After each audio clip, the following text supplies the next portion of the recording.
नमस्कार।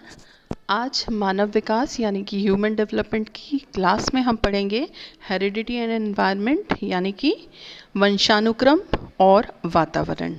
वंशानुक्रम से क्या तात्पर्य है? वंशानुक्रम यानी कि वो वंशानुगत गुण जो माता पिता से संतान में आगे आते हैं। और वातावरण से क्या तात्पर्य है? वो सभी चीज़ें जो किसी भी व्यक्ति को सराउंड करती हैं, यानी कि उसके आसपास के हिस्से को बनाती हैं, उसके अवयव को बनाती हैं, वो उसका वातावरण यानी ऑब्जेक्ट को सराउंड करने वाला जो होगा वो उसका वातावरण। इन दोनों टर्म्स को और इन्हें प्रभावित करने वाले कारकों को आज की कक्षा में हम चर्चा करेंगे। सबसे पहले हम समझें वंशानुक्रम और वातावरण। वंशानुक्रम लेते हैं सबसे पहले, यानी कि हेरिडिटी। हेरिडिटी से क्या तात्पर्य है? अर्थात वो जन्मजात गुण जो माता पिता या पूर्वजों से संतान ग्रहण करती है। तो बच्चे में कई चीज़ें कॉमन होती हैं जो पेरेंट्स से, अभिभावक से आती है, या दादा दादी, नाना नानी या चाचा चाची, किसी भी परिवार के और संबंधी से भी आ सकती हैं।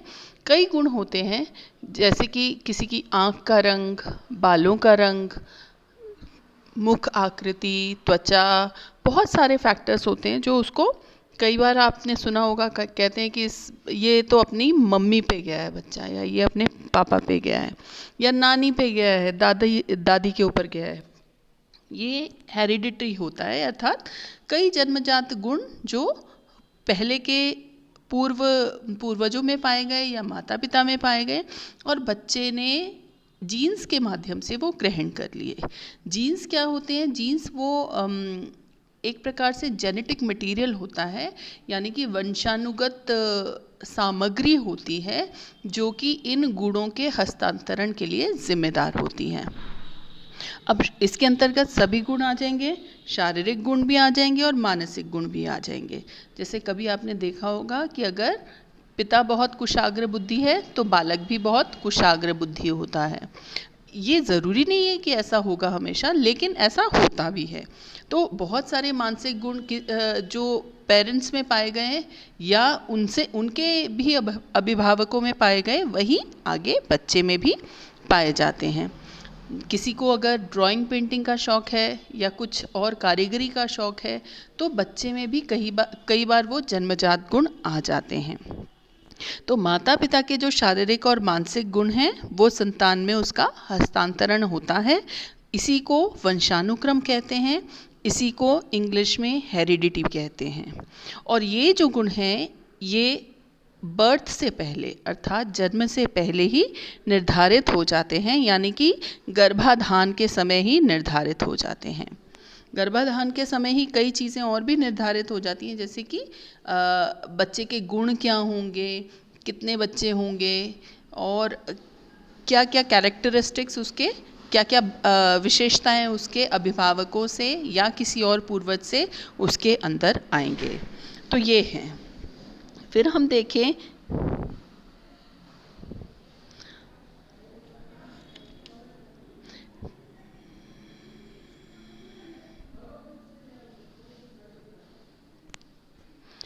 परिभाषा को, हम देख लें वंशानुक्रम यानी कि हेरिडिटी की परिभाषा जो इसमें लिखी है कि माता पिता के शारीरिक व मानसिक गुणों का संतान में हस्तांतरण, यही है। अलग अलग मनोवैज्ञानिकों ने अलग अलग रूप से अपनी बात कही है। जैसे कि डिस्कमेयर ने क्या कहा है कि वंशानुगत कारक के अंतर्गत वे जन्मजात विशेषताएं होती हैं जो शिशु को जन्म से ही प्राप्त हो जाती हैं, और प्राणी के विकास में ये वंशानुगत शक्तियां प्रधान तत्व होने के कारण उसके स्वभाव और जीवन चक्र की गति को नियंत्रित करते हैं। यानी कि यही फैक्टर्स, यही कारक उसकी लाइफ साइकिल को भी डिसाइड करते हैं। और इन वंशानुगत तत्वों को प्राणी की संरचना और क्रियात्मकता से संबंधित संपत्ति एवं ऋण समझना चाहिए, क्योंकि इन्हीं कारकों की सहायता से प्राणी अपने विकास के लिए जन्मजात और अर्जित क्षमताओं का उपभोग कर पाता है। यानी कि ये जो आनुवांशिक गुण उसके अंतर्गत आते हैं, उन्हीं के आधार पे वो अपनी क्षमताएं विकसित कर पाता है, उन्हीं के आधार पे वो अपने कार्यों को संपन्न कर पाता है। वुडवर्थ ने भी कहा है कि heredity covers all the factors that were present in the individual when he begin life, यानी कि जब कोई व्यक्ति अपना जीवन शुरू करता है तो उसके अंतर्गत जो भी कारक होते हैं वो सभी वंशानुक्रम में आ जाते हैं। Not at birth but at the time of conception, यानी कि ये गुण जन्म के समय निर्धारित नहीं होते बल्कि गर्भाधान के समय ही निर्धारित हो जाते हैं। अर्थात जब जाइगोट का निर्माण हो रहा है माता और पिता के स्पर्म और ओवम के संगम से, तो उस जाइगोट के निर्माण के समय ही ये निर्धारित हो जाता है कि क्या वंशानुगत क्रम होंगे और क्या क्या विशेषताएं उस बालक में आएंगी। तो हम कह सकते हैं कि हेरिडिटी में be defined as what one gets from his ancestral stock through his parents. Peterson ने क्या कहा है, व्यक्ति को उसके माता पिता के द्वारा या उसके पूर्वजों से जो भी स्टॉक यानी कि जो भी सामग्री प्राप्त हो रही है उसी को वंशानुक्रम कहा गया है। तो इस प्रकार से ये समझ में आती है वंशानुक्रम क्या है। एक, जन्म से पूर्व इसका निर्धारण हो जाता है। कब हो रहा है, जब वो गर्भाधान हो रहा है। व्यक्ति के जन्मजात गुणों का पूरा योग, इसके अंतर्गत क्या क्या आ जाएगा, व्यक्ति का रंग है, रूप, आकृति, कितना लंबा होगा, लंबाई, उसकी बुद्धि, इन सभी का निर्धारण इसके अंतर्गत आ जाएगा।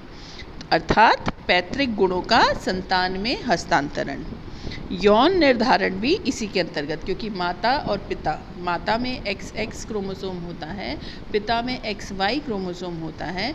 अगर इनके संगम से XX बनता है संतान में, अर्थात लड़की होगी, और अगर XY बनता है तो फिर लड़का होगा। तो इस प्रकार से यौन निर्धारण भी इसी समय हो जाता है और बच्चे की मानसिक और शारीरिक शक्तियों का निर्धारण भी इसी समय हो जाता है। अब वंशानुक्रम के वाहक क्या होते हैं, यानी कि वंशानुक्रम कैसे ट्रैवल करता है, किस प्रकार से प्रभावित होता है, कैसे आता है माता पिता से बच्चे में। तो जब जाइगोट की संरचना हो रही है तो उस समय 3 भाग होते हैं। एक तो होती है कोशिका भित्ति जिसे हम कहते हैं सेल वॉल, दूसरा होता है जीव द्रव्य जिसे हम कहते हैं प्रोटोप्लाज्म, और तीसरा होता है केंद्रक जिसे हम कहते हैं न्यूक्लियस। तो इन चीज़ों के से अलग अलग टाइप के क्या कहें कि गुणों का उत्पादन होता है। तो 3 भाग ये जो जाइगोट में है, सबसे पहला एक एक करके देखते हैं। कोशिका भित्ति अर्थात सेल वॉल, ये जाइगोट की बाहरी संरचना होती है, यानी कि आउटर कवरिंग होती है, और ये सुरक्षा भित्ति की तरह काम करती है और जाइगोट को के जितने भी आंतरिक भाग हैं उसको सुरक्षा देने का काम करती है। फिर दूसरा आ जाता है जीव द्रव्य अर्थात प्रोटोप्लाज्म। ये कोशिका भित्ति और केंद्रक के बीच जो लिक्विड होता है, जो तरल पदार्थ होता है, उसी को कहते हैं जीव द्रव्य। और ये जो तरल पदार्थ है इसी से इस जाइगोट का पोषण होता है, इसे कहते हैं प्रोटोप्लाज्म। तीसरा फैक्टर आ जाता है केंद्रक यानी कि न्यूक्लियस। न्यूक्लियस क्या होता है, ये बहुत ही महत्वपूर्ण संरचना है न्यूक्लियस, और इसी के अंदर सारा जेनेटिक मटेरियल होता है जिसे कहते हैं क्रोमोसोम्स। और क्रोमोसोम्स के अंदर होती हैं जीन्स जो जिसके अंतर्गत क्रोमोसोम्स को हिंदी में कहते हैं गुणसूत्र, और इसके अंतर्गत जीन्स आधार होती हैं, और ये जीन्स ही वाहक होती हैं इन सभी कैरेक्टर्स की, इन्हीं सभी विशेषताओं की जो माता पिता से बच्चों के अंदर स्थानांतरित होती हैं। तो क्रोमोसोम्स कितने होते हैं, कुल 46 यानी कि 46 क्रोमोसोम होते हैं जाइगोट में, जिसमें से 23 पिता के से प्राप्त होते हैं और 23 माता से प्राप्त होते हैं। फैक्टर्स डिटरमाइंड थ्रू कंसेप्शन, यानी कि गर्भाधान के द्वारा क्या क्या चीज़ें निर्धारित होती हैं, कौन कौन से तत्व निर्धारित होते हैं। सबसे पहला जो है उसमें है आनुवांशिक गुणों का निर्धारण। आनुवांशिक गुणों से तात्पर्य है जो बच्चे का रंग कैसा होगा, उसकी मुख आकृति कैसी होगी, उसकी शारीरिक संरचना, कद काठी कैसी होगी, बालों का रंग कैसा होगा, बुद्धि कैसे होगी, स्वभाव कैसा होगा। तो ये सभी चीज़ें आनुवंशिक गुण जो हैं ये गर्भाधान के द्वारा ही उसी समय पे निर्धारित हो जाते हैं। और जीन्स वाहक होती हैं। लिंग के बारे में अभी मैंने आपको बताया, अगर XX है तो अर्थात लड़की और XY है तो ये बालक या पुरुष होगा। Y क्रोमोसोम जो है वो पुरुष या मेल क्रोमोसोम को डिनोट करता है। और एक चीज़ और होती है कि गर्भाधान के समय ही ये भी निर्धारित हो जाता है कि कितनी संतान होगी, अर्थात ट्विंस होंगे, मल्टीपल बर्थ होंगे, 2 से ज़्यादा बच्चे होंगे या एक ही बच्चा होगा। तो ये सभी कारक गर्भाधान के दौरान ही निर्धारित हो जाते हैं।